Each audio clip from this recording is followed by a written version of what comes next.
ठंड में नई बहू का ससुराल में पहला दिन। ससुराल का सीन, श्वेता का गृह प्रवेश हो रहा है। ये घर कितना बड़ा है। मेरे वाले घर से तो ये बहुत ही ज्यादा बड़ा है। लेकिन पता नहीं कि इस बड़े घर में रहने वाले लोग ना जाने कैसे होंगे। भाभी, लो, हो गई आपकी आरती। अब आप इस कलश को गिराते हुए घर के अंदर आ जाओ। क्या बात है। यहाँ घर के अंदर तो सर्दी का पता भी नहीं है। बाहर तो कितनी ज्यादा ठंड हो रही है, लेकिन यहाँ तो इन लोगों ने तापमान को अपने हिसाब से ढाला हुआ है। श्वेता ऐसे ही मन में अपने ससुराल के बारे में सोच रही थी। श्वेता कामिनी की बहू बनी थी। कामिनी एक अमीर औरत थी जिसके बेटे की आज शादी हुई थी।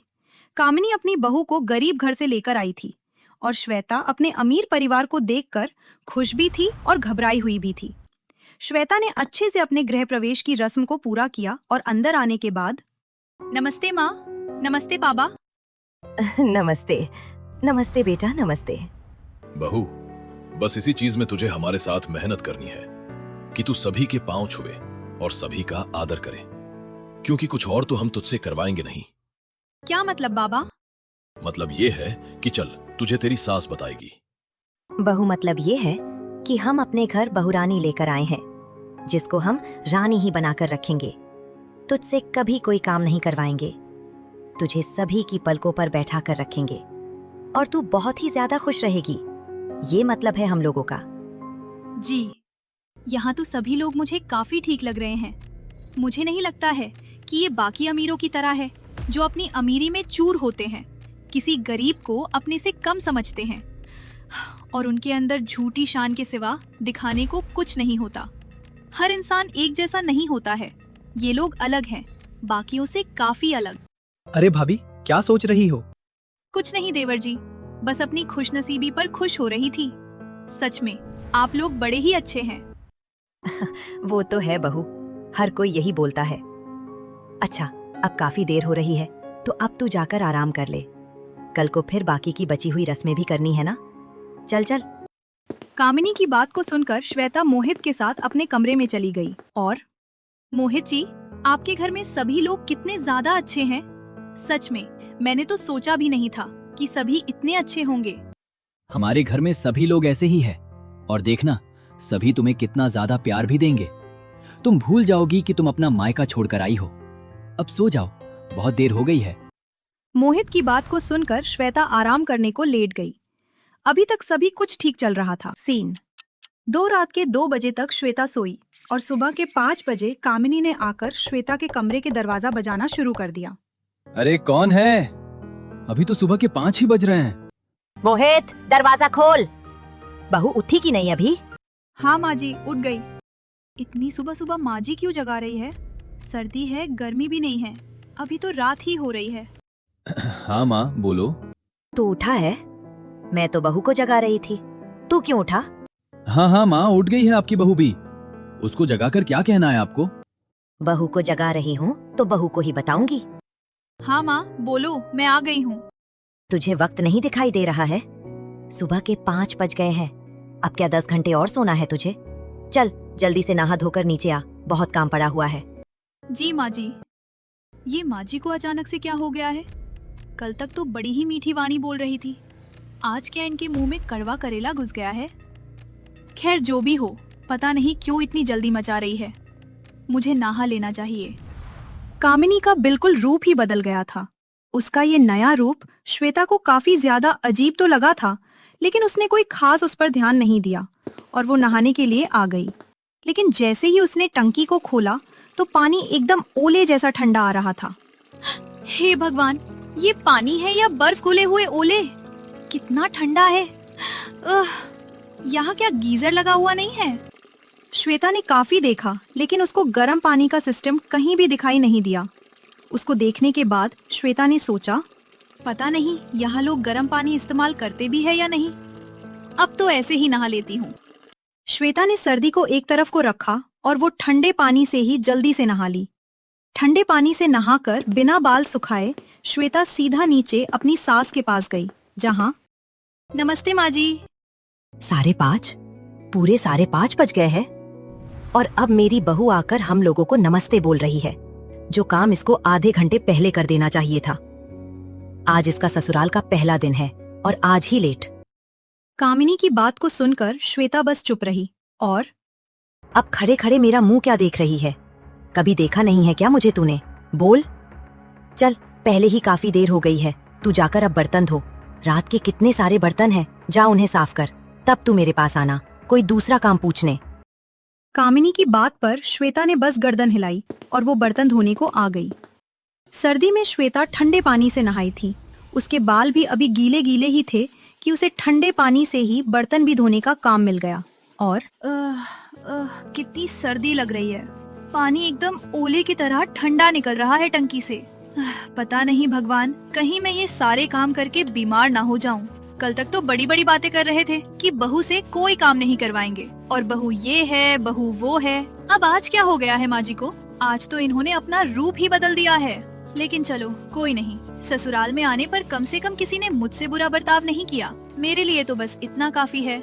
श्वेता ने किसी तरह से अपने मन को समझा दिया, जिसके बाद उसने कांपते हुए ठंडे पानी से ढेरों बर्तन साफ किए और फिर माँ जी देखिए, मैंने सारे बर्तनों को साफ कर दिया है, ठीक है ना? क्या हुआ अगर कर दिए है तो? सुस्त कछुए की रफ्तार से किया है तूने कामों को। देख, 6 बज चुके हैं, अभी सभी के जागने में वक्त है। तब तक तू एक काम कर, जाकर कपड़े धो दे। वैसे भी शादी में कितना कपड़ा काम में आया है। चल उन्हें धो। शगुन जागी हुई है, ये तुझे दिखा देगी कि कहाँ से क्या धोना है। जी माँ जी। शगुन श्वेता के साथ आ गई और उसने कपड़ों का ढेर उसे धोने को दे दिया। श्वेता अपने घर के बाथरूम में खड़ी हुई थी और यहाँ ही तो इसको लगाना है ना शगुन? अरे अरे भाभी, ये आप क्या कर रही हो? ये सभी डेलिकेट कपड़े हैं, इनको अगर ऐसे साफ किया तो ये सारे के सारे खराब हो जाएंगे। आपको इन्हें मशीन में नहीं, हाथ से धोना है। अगर इन कपड़ों को हमें मशीन में ही धोना होता तो अभी तक हम साफ न कर देते। क्या कहा? हाथ से कपड़ों को साफ करना है? पर क्या पर? आपके मायके में भी वॉशिंग मशीन ही थी क्या भाभी, जो आपको इतना बुरा लग रहा है? ठीक है शगुन, और मैं कुछ भी वैसे नहीं बोल रही थी, मुझे गलत नहीं समझना, ठीक है ना? मैं चलती हूँ, हाँ धोती हूँ कपड़े। श्वेता बेचारी ठंडे पानी से नहाई हुई सारे पानी के ही काम कर रही थी, जो भी उसने ठंडे पानी में भी बैठकर किए थे। अभी वो हाथ से कपड़े धो रही थी, जिससे कि उसे और भी ज्यादा ठंड लग रही थी। अब समझ में आया कि ये कौन सी रानी बनाने की बात कर रहे थे इन लोगों को। मुझे बहुरानी नहीं, नौकरानी बनाना था। खैर जो भी हो, ससुराल आने के बाद तो बस लड़कियों की जिंदगी में यही काम ही रह जाता है। श्वेता ऐसे ही अपने मन को समझाने लगी। उसका अपने अमीर ससुराल का पहला दिन उन लड़कियों से भी बदतर गुजर रहा था, जो कि गरीब ससुराल में ब्याती है। लेकिन श्वेता ने कोई शिकवा, कोई शिकायत नहीं दिखाई। ये कितना हेवी लहंगा है, बहुत भारी लग रहा है। कितनी सर्दी है। ठंडे ठंडे पानी की छींटें मेरे ऊपर आ रही है तो उनसे सर्दी लग रही है। श्वेता को ऐसे ही सर्दी लग रही थी, लेकिन उसने सभी कपड़ों को धो दिया। लेकिन भारी भरकम कपड़े धोने में उसे 2 घंटे बीत गए थे और 2 घंटे के बाद वो कपड़े धोकर बाहर आई, जिसके बाद मैं आ गई माँ जी। बहुत अच्छे। वैसे बहुत देर नहीं लगा दी तूने आने में। माँ हाँ, वो कपड़े बहुत ज्यादा थे। कपड़े वपड़े तो ज्यादा ही होते हैं। कामिनी, तुम एक काम करो, अब तुम बहू से नाश्ता बनवाओ। नहीं, इससे अगर नाश्ता बनवाया तो सभी को शाम को नाश्ता मिलेगा। इसको कांपने से फुर्सत हो तब तो ये किसी के लिए कुछ बनाएगी। एक काम कर सौरभ, तू सभी के लिए नाश्ता बाहर से मंगवा दे और बहू तू अपनी अभी से ही पहली रसोई बना ले, ठीक है ना? जी माँ जी, ठीक है। चलो तो बताओ कि सभी को क्या क्या खाना है। जो जिसका दिल करे खुलकर बताना। माँ, आप तो जानती ही हो कि मुझे क्या खाना सबसे ज्यादा पसंद है। भाभी, मेरे लिए तो आप आलू पूरी बना दो, वो भी छोले की सब्जी के साथ। और मैं खाऊंगी बिरयानी, क्योंकि बिरयानी मेरी मनपसंद है और बिरयानी का और मेरा हम दोनों के बीच का रिश्ता एकदम अलग है, इसलिए मैं खाऊंगी बिरयानी। जब सबे लोग अपनी अपनी ख्वाहिश रख ही रहे हैं तो मैं क्यों पीछे रहूं? बहू, मेरे लिए तो तू छोले भटूरे बनाना।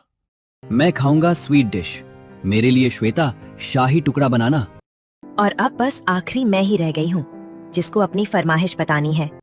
तो बहू, मेरे लिए तू बना देना शाही पनीर और मक्खन वाले नान, ठीक है ना बहू? जी माँ जी, ठीक है।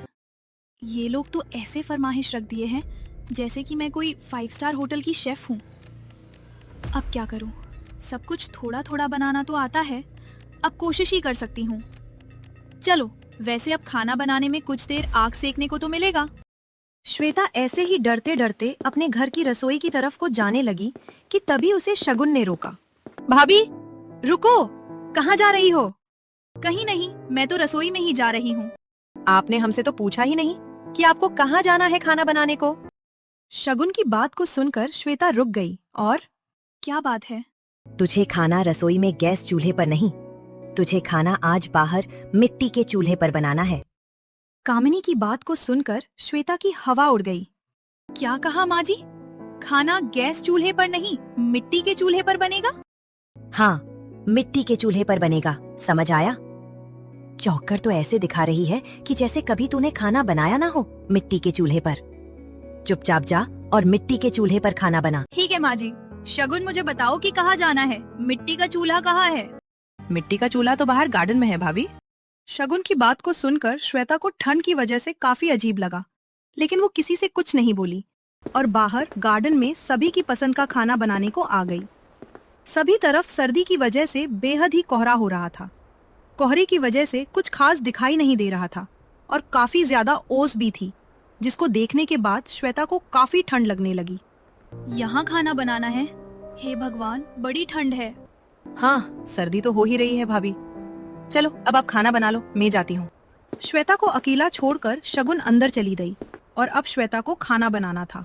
इतनी सर्दी में तो सारा चूल्हा भी ओस से गीला हो रहा है। ऐसे में खाना बनाना कितना मुश्किल है। ये चूल्हा आसानी से नहीं जलेगा।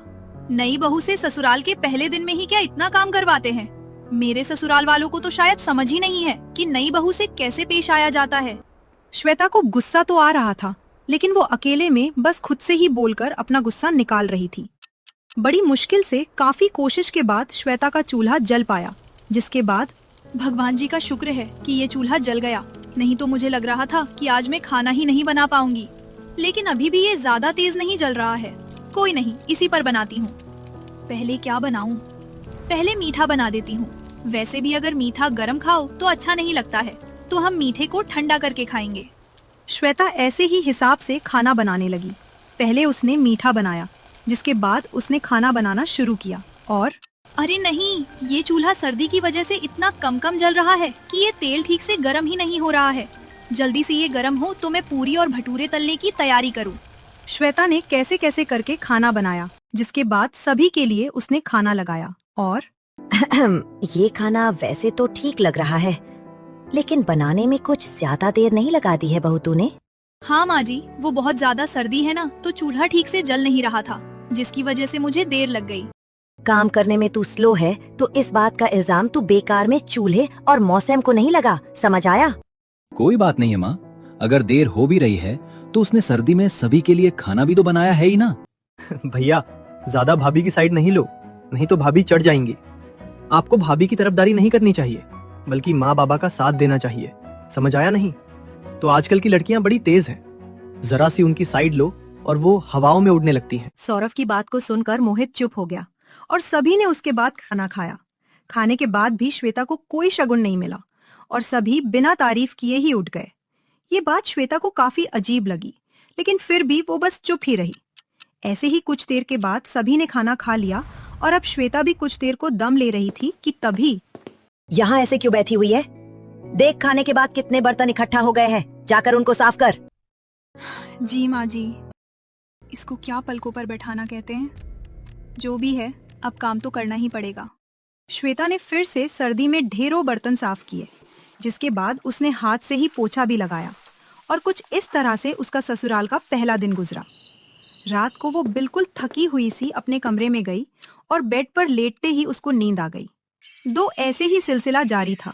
हर रोज श्वेता 5 बजे जगती और ठंडे पानी से ही नहा धोकर घर के कामों में लग जाती थी और कोई शिकायत भी नहीं करती थी।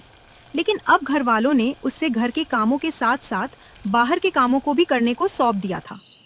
आज रात का वक्त था, सभी साथ ही बैठे हुए थे कि तभी कामिनी बोली, गाजर का हलवा खाने को दिल कर रहा है। ऐसी सर्दी में अगर गर्मा गर्म गाजर का हलवा मिल जाए तो समझो मजा ही आ जाता है। श्वेता बहू, हमारे घर के पास ही जो रमेश हलवाई की दुकान है ना, वो खुली हुई होगी, जा वहाँ से गाजर का हलवा लेकर आ। माँ जी, मैं अब इस वक्त गाजर का हलवा लेकर आऊं?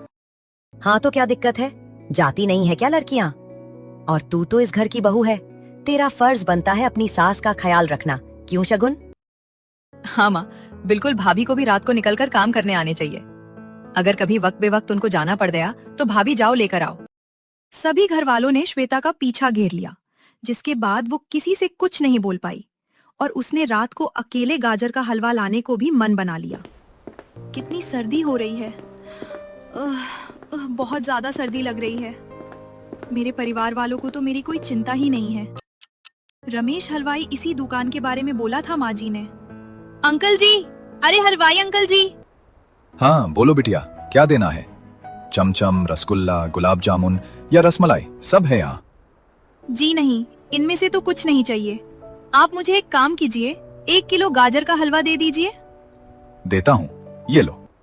श्वेता ने गाजर का हलवा लिया और वो अपने घर को वापस आ गई।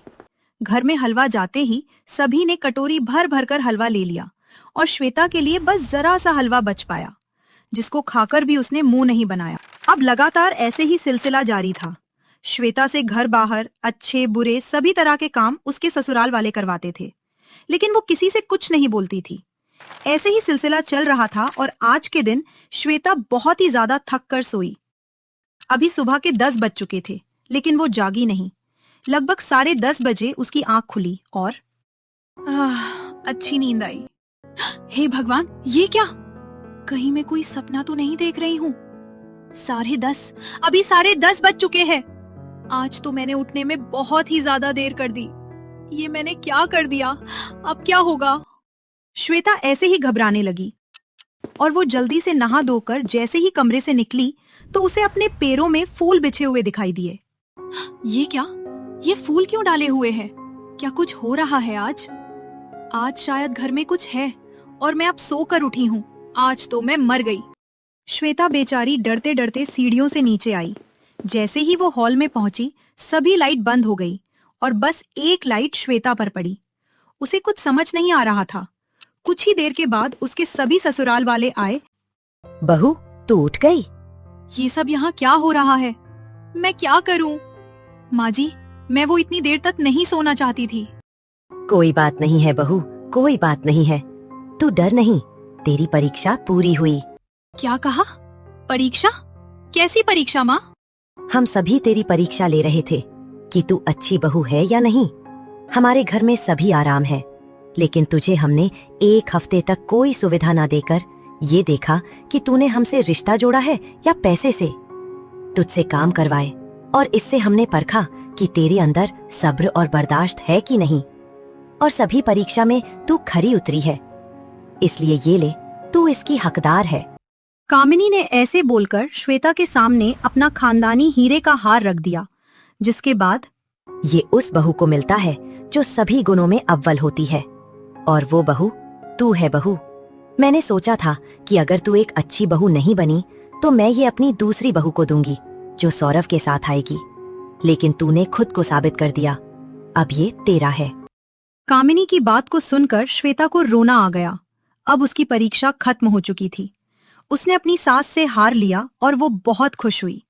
अब श्वेता से कोई काम नहीं करवाया जाता था और अब सब कुछ ठीक हो चुका था।